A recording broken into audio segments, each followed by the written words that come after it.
இந்த எபிசோடில் டாக் வாங்கணுங்கிற ஆசைப்பட்டா சரி, இல்லை இப்போ நீங்கள் டாக் வாங்க போறீங்களா சரி, இந்த வீடியோ உங்களுக்கு தான். நீங்கள் வந்து ஒரு டாக் வாங்க போறீங்க இல்லை அக்வாப் பண்ண போறீங்களா, அதுக்கான ப்ரொசீஜர் நீங்கள் வந்து ஃபாலோ பண்ணலாம். டாக் ரொம்ப நாள் ஹெல்த்தியாக இருக்க முடியுங்க. நீங்கள் வாங்கிறதுக்கான பெஸ்ட் மெயின் பண்ணாது நீங்கள் அனிமேஷனில் இருக்க டாக்ஸும் அப்புறம் வந்து ரெஸ்கியூ டீமில் வளர்க்குற டாக்ஸும் நீங்கள் வந்து வாங்கணுங்க.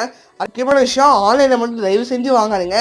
பட் ஓஎக்ஸாக இல்லை ஓகே, ஆன்லைனில் மட்டும் வாங்காதீங்க. அதுக்கான முக்கியமான ஒரு டிப்பே இருக்குது. ஃபர்ஸ்ட் வந்து நீங்கள் ஒரு டாக் வாங்கணும்னு வச்சிங்கன்னா அதோட டீட்டெயில்ஸ் மட்டும் கொஞ்சம் கேட்டுக்கோங்க. அதே மாதிரி ஒரு முக்கியமான விஷயம், வேக்சினேஷன் சர்டிஃபிகேட் இருக்கான்னு மட்டும் பாருங்க. அவங்க வேக்சினேஷன் போடலாட்டியும் நீங்கள் வந்து ஒரு 2 days வாங்கினதுக்கப்புறம் 2 days கழிச்சு நீங்கள் வந்து அதை போட்டுக்கோங்க. ஸோ மாதிரி 2 days போட்டால் தான் உங்களுக்கு வந்து ரொம்ப ஹெல்த்தியாகவும் இருக்கும், அதே மாதிரி கண்ட்ரோலாகவும் இருப்பாங்க. ஸோ அதே மாதிரி வந்து நீங்கள் ஸ்டார்டிங்கே முக்கியமாக வாங்கும்போது வெட்ரினரி டாக்டர் கிட்ட போய் வந்து கொஞ்சம் செக்அப் பண்ணிப்பாங்க. டாக் வாங்கினதுக்கப்புறம் வந்து குளிப்பாட்டிங்கன்னா அந்த டாகை என்ன பண்ணது அந்த ஜெர்ம்ஸ் வந்து பரவாமல் இருக்கும்.